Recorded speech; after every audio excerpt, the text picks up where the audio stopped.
ದ್ರೋಹಿಗಳಿಡಿಗೆ ಸಿಕ್ಕಿದರು.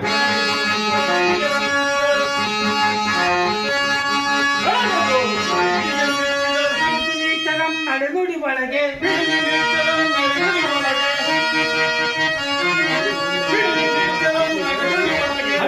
ಮೆಟ್ಟಿ ಪುಡಿ ಪುಡಿ ಪುಟ್ಟಿ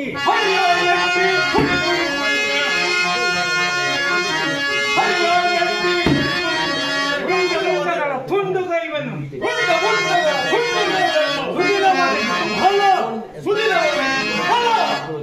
ಮೋಡವೆಲಗಿದು